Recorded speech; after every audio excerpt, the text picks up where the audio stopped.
Film की शुरुआत में हम एक सुनसान जगह पर टीवी चलता हुआ देखते हैं, जहां एक टीवी होस्ट एक लड़की का इंटरव्यू ले रही होती है। ये लड़की हाल ही में होने वाले एक मैसेकर यानी एक कत्ले आम में जिंदा बच गई थी। दरअसल कुछ वक्त पहले ही एक कत्ले आम शुरू हो गया था, जिसमें बहुत सारे लोग मारे गए थे। सबको मारने वाला एक जोकर था, एक पागल जोकर जो किसी को भी बगैर किसी वजह के मार दिया करता था। आम तरीके से नहीं, बल्कि काफी बुरी तरह। इस जोकर का नाम था आर्ट दी क्लाउन, जिसे हम आर्ट कहेंगे। अब ये लड़की बच तो गई थी, मगर आर्ट ने इसकी शक्ल का बुरा हाल कर दिया था। उसके चेहरे का हुलिया ही बिगाड़ के रख दिया था। अब जो टीवी हम देख रहे थे जिसमें ये इंटरव्यू चल रहा था, ये आर्ट का था। क्योंकि वो भी ये सब देख रहा था, तो वो ठोकर मार कर टीवी को तोड़ देता है। जिसके बाद वो दोबारा से लोगों को मारने के लिए तैयार हो जाता है, जिसके लिए पहले वो अपना जोकर वाला मेकअप करता है और बाद में अपने खतरनाक हथियार उठाता है।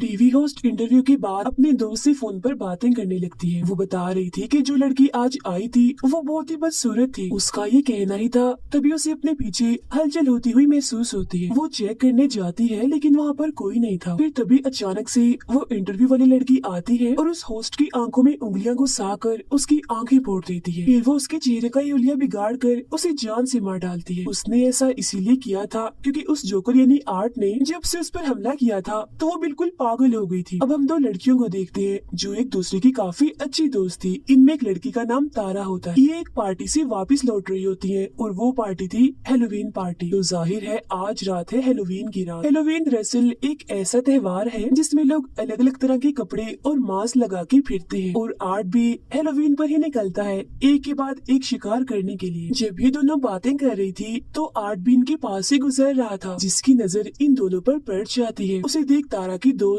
उससे मजाक करने लगती है, मगर अगले ही पल वो गायब हो जाता है। वो अब एक पिज्जा की दुकान पर आती है, जहाँ आर्ट भी इनके पीछे पीछे आ जाता है। अंदर आते ही वो तारा को घूरने लगता है। ये चीज तारा को काफी अजीब लगती है, मगर उसकी दोस्त तो जाकर आर्ट के साथ तस्वीरें बनाने लगती। अब ये चीज भी उसे बिल्कुल पसंद नहीं आती। आर्ट एक मशीन से अंगूठी निकाल कर तारा को पहना देता है, जिससे तारा को तो बहुत गुस्सा आता है, लेकिन उसकी दोस्त को तो ये चीज भी काफी अच्छी लगती है। और वो वॉशरूम में जाकर उल्टी सीधी हरकतें करने लगता है, जिससे तंग आकर दुकान का मालिक उसे यहाँ से निकाल देता है। कुछ देर बाद वो दोनों भी वहाँ से निकलकर अपने घर जाने लगे, मगर देखते हैं कि गाड़ी का टायर तो पंचर है। अब तारा फौरन अपनी बहन जिसका नाम विक्टोरिया था उसे कॉल करके यहाँ बुला लेती है मदद के लिए। फिर वो अपनी दोस्त को कहती है कि मुझे वो जोकर ठीक नहीं लग रहा था और क्या पता टायर उसी ने पंचर किया हो, क्योंकि उसने हमारी गाड़ी देख ली थी। उधर आर्ट ने दुकान के मालिक को काफी बुरी तरह मार कर उसके चेहरे पर आग लगा दी होती है, जिसके बाद वो दूसरे वर्कर को भी पकड़ कर उस पर भी हमला कर देता है। वो उसे भी मार कर उसके चेहरे की जिल्दी निकाल देता है।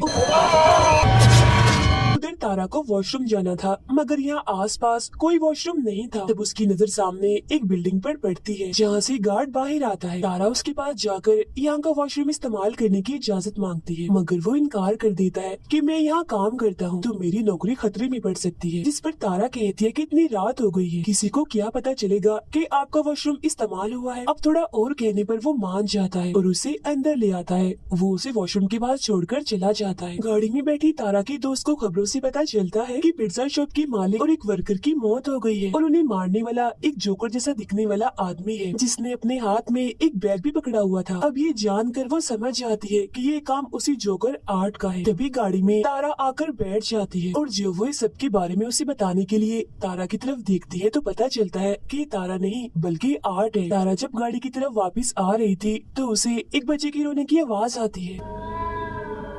वो चेक करने जाती है, मगर वहाँ कोई भी नहीं था। तभी अचानक से पीछे एक औरत आ जाती है, जिसे अचानक देखकर तारा घबरा जाती है। औरत ने हाथ में एक गुड़िया पकड़ी हुई थी, जिसे वो अपने बेटे कह रही थी। दरअसल इसका ज़हनी तवाज़ुन ठीक नहीं था, ये पागल थी। अब तारा उसी बातों में उलझाकर आगे बढ़ती है, जहाँ एक बार फिर उसका सामना होता है आर्ट दी क्लाउन से, जिसके हाथों पर खून लगा हुआ था और वो एकदम शांत खड़ा था। मगर फिर अगले ही पल वो तारा को डरा देता है, तो वो यहाँ से भाग जाती है। भागते भागते वो एक गाड़ी के पीछे आकर छुप जाती है। आर्ट भी उसे ढूंढने के लिए यहाँ आता है, मगर जब वो नहीं मिलती तो वो चला जाता है। तारा को लगता है कि अब सब ठीक है, तो वो यहाँ से निकलने लगती है, मगर तभी पीछे से आर्ट उस पर हमला कर देता है और अपने औजार से उस पर कई बार वार करता है। फिर वो उसका गला घोटकर उसे मारने ही वाला था, मगर तभी तारा के हाथ एक नोकदार चीज लग जाती है, जिससे वो आर्ट पर हमला करके यहाँ से भाग जाती है। अब यहाँ का दरवाजा बंद था, जिसे वो नहीं खोल पाती, इसीलिए वो इधर ही छुप जाती है। तब आर्ट भी यहाँ आता है, तो वो कोई चीज फेंक कर उसका उसका ध्यान भटकाती है और दूसरी तरफ भेज देती है। अब वो दोबारा से निकलने की कोशिश करती है तो देखती है कि आर्ट ने तो यहाँ का मेन दरवाजा भी बंद कर दिया है। वो सीढ़ियों के जरिए ऊपर आती है तो सामने एक जगह पर वो गार्ड को खड़ा हुआ पाती है। वो उसे काफी आवाजें लगाती है मगर वो नहीं सुनता क्योंकि उस वक्त वो गाने सुनने में मगन होता है।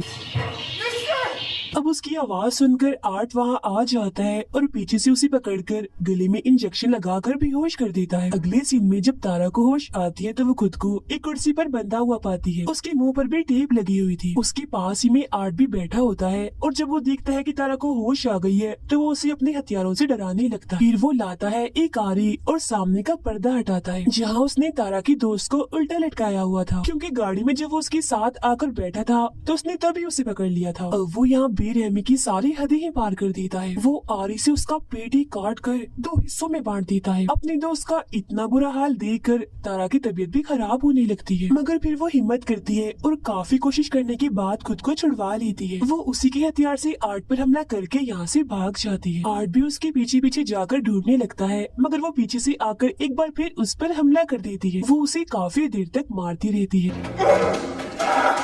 अब जब गेम उल्टी पड़ रही थी यानी तारा उस पर भारी पड़ रही थी तो वो यहाँ पर बेईमानी करता है। वो हाथों से नहीं लड़ता, वो करता है गन का इस्तेमाल। वो गोली पहले उसकी टांग पर मारता है और बाद में उसके चेहरे पर, जिससे वो काफी जख्मी और अधमरी हो गई थी। अब गन में गोलियां खत्म हो गई थी, इसलिए जब वो गोलियां लेने जाता है तो यहाँ उसे तारा का मोबाइल मिलता है जिस पर तारा की बहन विक्टोरिया का मैसेज आया होता है कि मैं बिल्डिंग के बाहर आ गई हूँ। तब आर्ट तारा बन के मैसेज करता है और पीछे के दरवाजे से अंदर आने का कहता है। ऐसा करने के बाद वो तारा की दोस्त की लाश के साथ तस्वीर बनाता है और लाश की हालत का हम बड़ा ही बुरा हाल देखते हैं, पूरी चिरी हुई 2 हिस्सों में बटी हुई। अब वो जाता है तारा के पास और उस पर भी अंधाधुंध गोलियां चलाकर उसे मार डालता है। वो पागल औरत भी यहीं खड़ी हुई थी और उसे ऐसा करता हुआ देख रही थी। ये सब देखकर वो जाती है गार्ड के पास और उसे सारी सूरत-ए-हाल समझाने की कोशिश करती है, मगर वो उसकी बातों को यकीन नहीं करता। फिर वो नीचे जाकर किसी को फोन करने लगता है, मगर तभी यहाँ आर्ट आकर हथौड़ी से उस पर हमला कर देता है। पागल औरत देखती है कि उसका बच्चा जो वो गुड़िया थी वो गायब है, मगर अगले ही पल उसे आर्ट दिखता है जिसके हाथ में वो अपने बच्चे को देखती है। वो उसके पास जाकर पूछती है, क्या तुम्हें जरा भी इंसानियत नहीं है, जरा भी ममता नहीं है, तुम्हें बच्चों पर भी रहम नहीं आता? ये कहकर वो आर्ट को अपने साथ लगा लेती है जैसे वो कोई बच्चा हो, और वो भी बिल्कुल ऐसी एक्टिंग करता है जैसे वो सचमुच का बच्चा ही हो।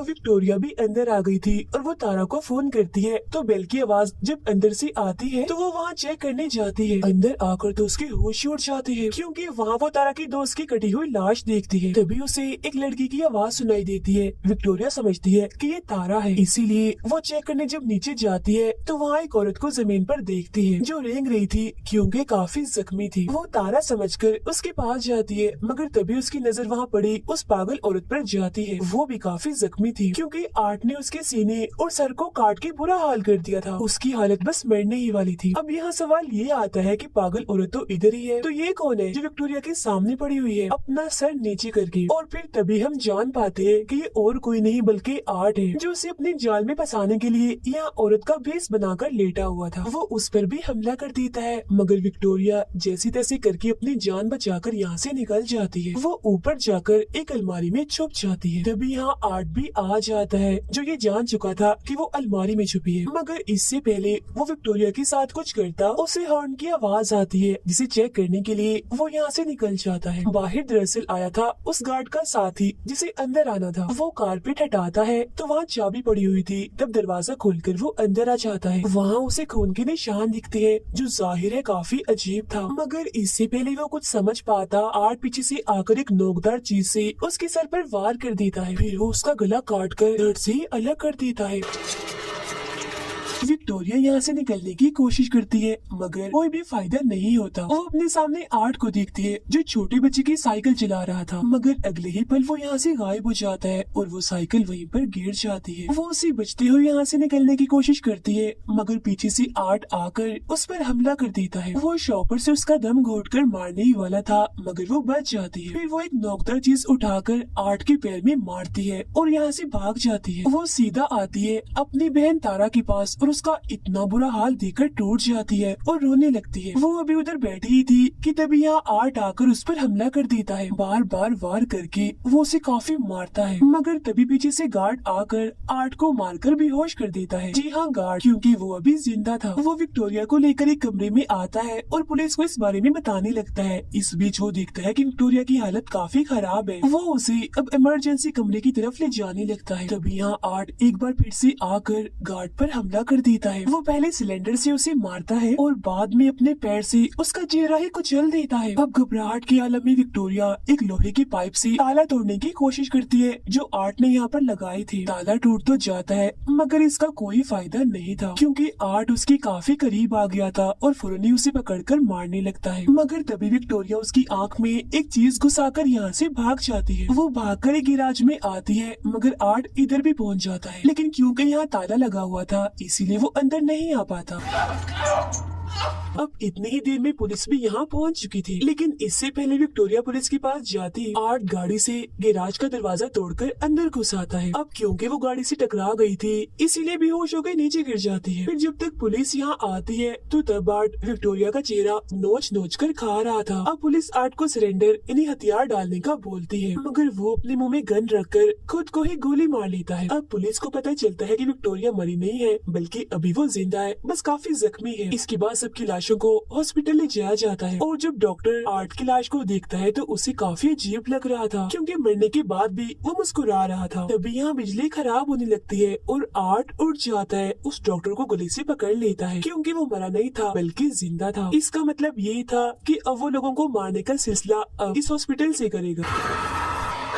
अब कुछ वक्त गुजरता है और हम विक्टोरिया को देखते हैं जो आखिरकार आर्ट का शिकार होने से बच गई। कल उसे इंटरव्यू के लिए भी जाना है और उन्हीं बाद हम उसका चेहरा देखते हैं जो काफी भयानक दिख रहा था, जो बिल्कुल वैसा दिख रहा था जैसा इंटरव्यू वाली लड़की का था। अब यहाँ ये राज खुलता है कि विक्टोरिया ही असल में वो लड़की है जो शुरुआत में इंटरव्यू दे रही थी, जिसके बारे में कहा था कि एक मैसी घर में बची है और एक जोकर ने ही सभी को मारा था। अब यहाँ सवाल ये उठता है कि आर्ट ने अपने सर पर गोली मारी थी मगर वो नहीं मरा, आखिर क्यों? क्योंकि दरअसल अभी तक जितने भी लोगों ने उसे मारने की कोशिश की उन सबको ही मौत के घाट उतरना पड़ा। अब यहाँ ये चीज क्लियर नहीं हुई कि क्या उसे मारा जा सकता है या नहीं। हो सकता है कि उसे मारा जा भी सकता हो। तो अब ये जानने के लिए हम आगे बढ़ते, जहाँ हम आर्ट को उसी हॉस्पिटल में देखते हैं जब उसने डॉक्टर को पकड़ लिया था। वो डॉक्टर को मारकर काफी जख्मी कर देता है और लगातार उसके पीछे पड़ा हुआ था। डॉक्टर खून में लथपथ था और वो रेंगता हुआ बाहर आता है और पुलिस को कॉल कर देता है, मगर उस बेचारे की तो आवाज ही नहीं निकलती क्योंकि आर्ट ने उसके गले पर वार किया था। उसे और दर्द देने के लिए वो उसकी आंख निकाल कर पहले उसके साथ खेलता है और बाद में उसे अपनी फूटी हुई आंख की जगह लगा लेता है और वो उसे और मारता है और आखिरकार उसका सर ही चीर कर उसे बड़ी भयानक मौत देता है। और वो जाता है एक लॉन्ड्री में जहाँ एक आदमी सो रहा था। वो अपने कपड़े धोने के लिए मशीन में डालता है और फिर तभी यहाँ वो एक अजीब सी बच्ची को देखता है जो बिल्कुल उसकी तरह ही पागल और हद से ज्यादा अजीब थी। बिल्कुल आर्ट जैसी हरकतें कर रही थी और तो उसने अपना मेकअप भी आर्ट जैसा ही किया हुआ था। दोनों एक दूसरे को देखकर काफी खुश हो जाते हैं और साथ में खेलने लगते हैं। तभी वो आदमी जाग जाता है और देखता है कि आर्ट अकेला ही तालियां बजा रहा है, मतलब कि वो बच्ची सिर्फ आर्ट को ही दिखाई दे रही। अब आर्ट अपने कपड़े पहनकर यहाँ से जाने लगता है जहाँ उसने उस आदमी को भी मार दिया होता है, उसके सर में चाकू घुसाकर। इसके बाद हमें दिखाई जाती है एक लड़की जिसका नाम सियाना है। वो अपने लिए एक खास किस्म का परियों वाला सूट बना रही थी क्योंकि कल ही है हेलोवीन। अब सियाना अपने मोम और भाई के साथ खाना खा रही थी जहाँ उसका भाई कहता है कि मैं कल हेलोवीन में आर्ट जैसे कपड़े पहनूंगा, जिस पर सियाना और उसकी मोम मना कर देती है कि नहीं, आर्ट अच्छा जोकर नहीं है, उसने पिछले साल 9 से 10 लोगों की जान ली थी बड़ी बेरहमी से। खाना खाने के बाद सियाना अपनी मोम से अपने भाई के बारे में बात कर रही होती है कि वो काफी अजीब होता जा रहा है। He was looking up serial killers. साथ ही इनकी बातों से हमें पता चलता है कि सियाना के डैड अब नहीं रहे। सियाना का भाई इंटरनेट पर आर्ट के बारे में सर्च कर रहा था और जितने लोगों को उसने मारा था वो सबके बारे में बड़े गौर से पढ़ रहा था। इसके बाद वो अपनी बहन सियाना के पास आता है और पूछता है कि क्या वो जोकर आर्ट अभी होगा, क्योंकि उसकी लाश नहीं मिली थी। जिस पर वो कहती है आर्ट मर चुका है और अगर ना भी मरा हुआ तो कम से कम वो यहाँ नहीं आएगा। इसके बाद सियाना एक टीवी शो देखते देखते सो जाती है, जहाँ वो जैसे सपना देखती है तो फौरन ही वो उस टीवी शो में पहुँच जाती है। इधर वो भी किसी बच्चे की तरह ही बनी हुई थी और उसके साथ वाले सारे बच्चे काफी एंजॉय कर रहे थे। यहाँ एक बच्चा आर्ट क्रिस्पीस नाम की एक चीज खा रहा था, जो कोई खाने के लायक चीज नहीं थी, बल्कि उसमें डाले हुए थे टूटे कांच के टुकड़े, प्लेट्स और कीड़े मकोड़े। फौरन ही वहाँ पर आ जाता है आर्ट दी क्लाउन और सबको गिफ्ट देने लगता है, लेकिन वो सियाना को बड़ी ही गंदी चीज देता है, एक बर्तन जिसमें धड़कते हुए दिल के साथ कुछ सांप और गोश्त था, जिसे देखकर उसे काफी बुरा लगता है। फिर वो अपने बैग से बंदूक निकाल कर अंधाधुंध गोलियां चलाकर सभी बच्चों को मार देता है।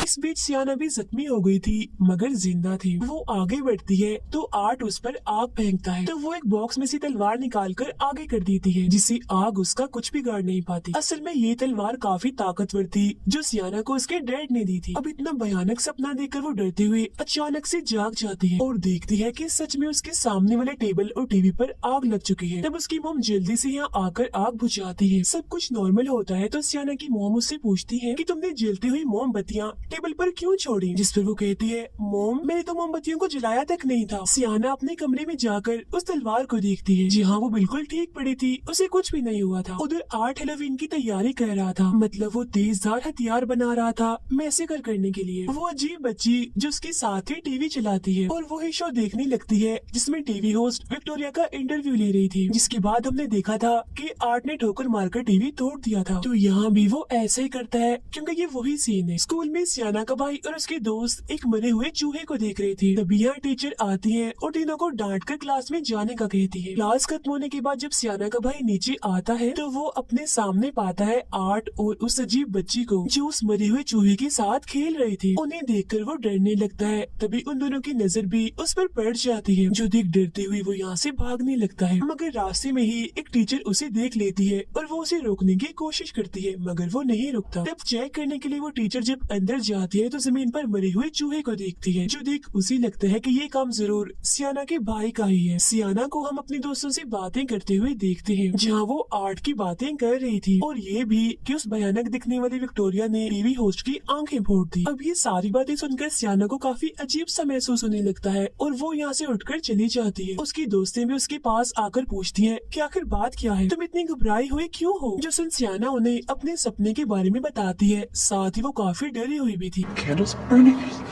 अगले दिन वो अपने दोस्त के साथ हेलोवीन की शॉपिंग करने चली जाती है। उसकी दोस्त को कॉल आ जाती है, जो सुनने वो बाहर चली गई थी। तब बदकिस्मती से वहाँ आ जाता है आर्ट दी क्लाउन। तब सियाना उससे बचते हुए ऊपर चली जाती है और कुछ खरीदने की एक्टिंग करने लगती है, लेकिन मुसीबत वो अपना बैग तो नीचे ही भूल गई थी जिसमें पैसे रखे थे। तब पलक झपकते ही आर्ट उसका बैग लेकर आता है तो वो पैसे देती है, लेकिन यहाँ आर्ट उसे परेशान करने का, तंग करने का कोई मौका नहीं छोड़ता। मगर सियाना अभी भी इस सोच में है कि ये सच में आर्ट ही है या कोई उसके साथ मजाक कर रहा है। फिर इसके बाद वो यहाँ से चली जाती है। उसके जाते ही आर्ट दुकान बंद कर देता है, मतलब वो टैग जिस पर दुकान खुली लिखा था वो उसे पलटकर बंद की तरफ कर देता है। इसके बाद वो अपने लिए एक छोटा सा बाजा खरीदता है, मगर पैसे देने की बजाय वो अपने हथियार बाहर निकालने लगता है, जो देख दुकानदार को गुस्सा आ जाता है और वो आर्ट को बातें सुनाने लगता है। तब उसका मुंह बंद करने के लिए आर्ट पहले उसके सर पर बोतल से मारता है और बाद में उसकी आंख में एक मोटी चीज घुसा देता है। इस सबसे भी जब उसका दिल नहीं बढ़ता तो पहले वो बड़ी सी चाकू से उसके सर पर वार करता है और बाद में उसके गले पर मारकर जिस्म से ही अलग कर देता है।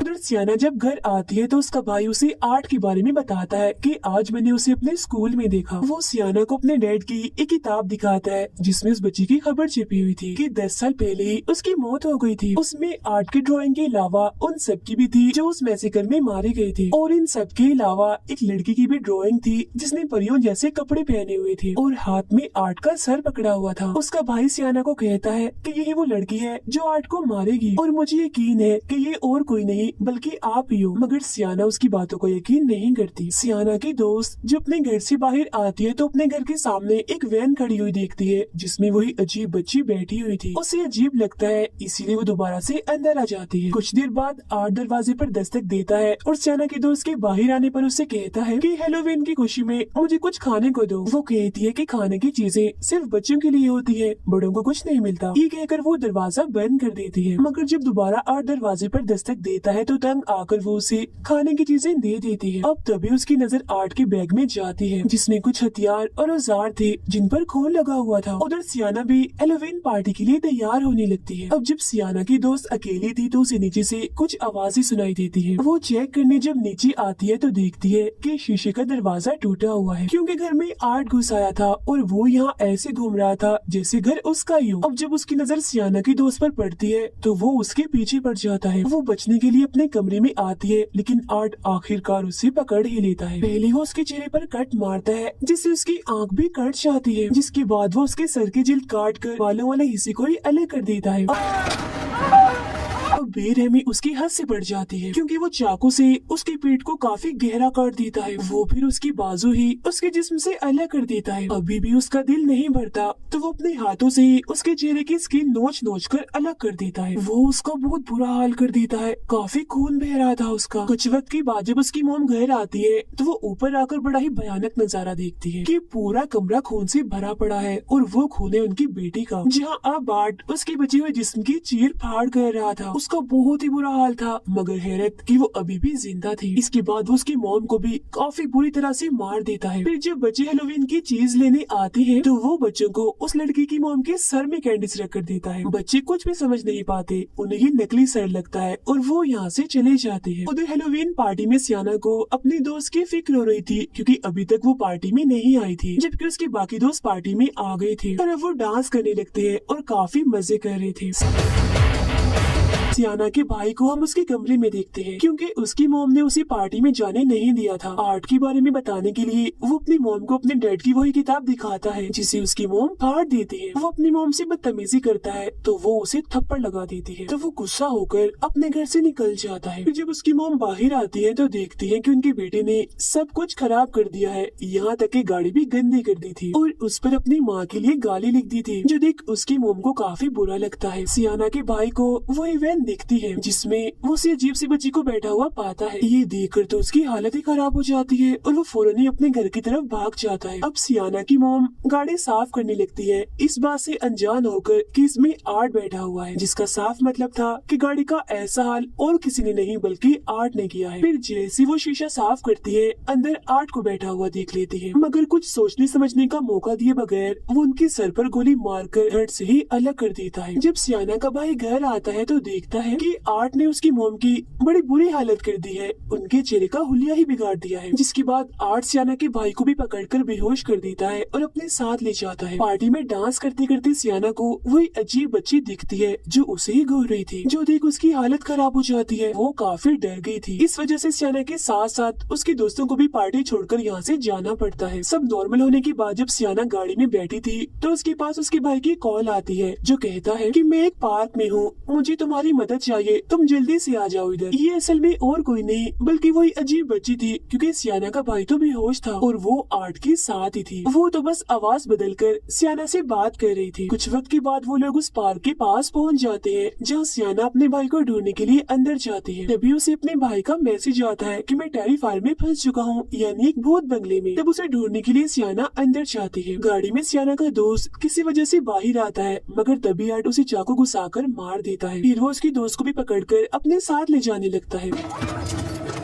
मगर वो आर्ट को टांग मारकर जैसी तैसे बच जाती है और यहाँ से भाग जाती है। भागते भागते वो एक ऐसे कमरे में जाती है जहाँ चारों तरफ दीवारों पर खून लगा हुआ था। तभी इधर आर्ट भी आ जाता है और उसके चेहरे पर तेजाब डाल देता है जिससे उसका सारा चेहरा जलकर झुलस जाता है। चेहरे का बुरा हाल हो जाता है। फिर वो अपने तेज कीलों वाले हथियार से बार बार उसे मारकर बची हुई कसर भी पूरी कर देता है और उसे भी बड़ी बेरहमी वाली मौत देता है। तभी यहाँ सियाना भी आ जाती है और अपने दोस्त की इतनी बुरी हालत देखकर काफी डर जाती है। इधर आर्ट भी खड़ा था मगर इससे पहले वो सियाना को मारता पीछे से आ जाता है उसका भाई, जिसे देखकर सियाना यहाँ से भागने का कहती है और फिर आर्ट की टांग में एक लकड़ी घुसा देती है मगर बेचारे की किस्मत खराब थी, वो उल्टा उसी से ही पिट जाती है। आर्ट उसे इधर उधर पटक पटक कर काफी मारता है।